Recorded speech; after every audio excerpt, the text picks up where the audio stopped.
for insulation, those corrugations made it a little bit more difficult to insulate the ceiling. In some places, it would accept a 1/2 inch insulation in between the corrugations, but then I had to fill in this area here to try to make it level. And this spray foam or expanding foam was a pain in the butt to try to work with.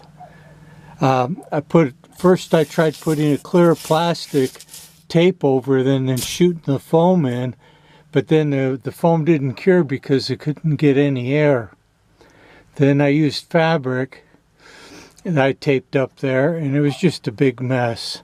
So if I had to do it over again, I would probably just use an open cell foam that compresses real easy, and then just glue that into these areas where the insulation wasn't fitted with a solid sheet.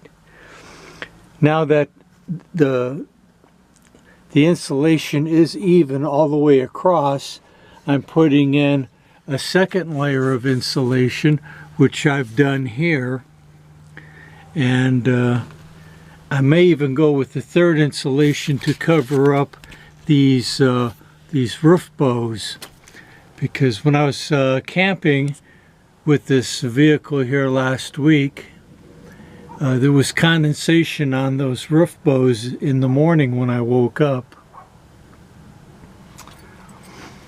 I've also been working on covering up the windows. I made some panels with Reflectix, and then I sewed on a piece of wool blanket to them, and then there will be a set of drapes that covers the whole assembly, or maybe louvers or something decorative. I made one panel with the drapery already stitched into place, but this was a bit more than my domestic sewing machine wanted to handle, and it doesn't fit perfect. I mean, I think it would look better with the drape being a separate assembly. So this one here has the drape. It has a layer of the wool blanket, and it has this trim work that covers all of the edges. So altogether, you're looking at over like 8 layers of material that this has gone through, because this here is doubled up so that there aren't any edges to fray here.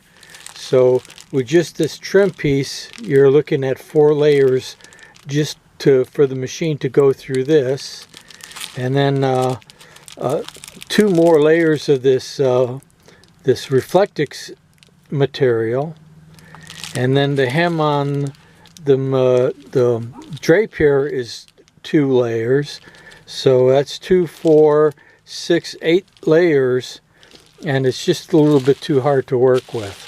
So I'm going to redo that. Made this bed temporary bed, because I went camping with it last week to see how the van would run, and I had a guest from Europe that I took for a tour of Death Valley. So I'm going to finish putting another layer of insulation on this front section of roof and the back section of roof, and then possibly another layer of insulation across the whole thing, and then maybe use boards to run from the front to the back with strips of boards to hold everything in place and give it a decorative effect. I may even use interlocking laminated flooring, because it's a little bit thinner and it's strong. And so I may put a floor onto my ceiling. So I'll give you an update as time goes on.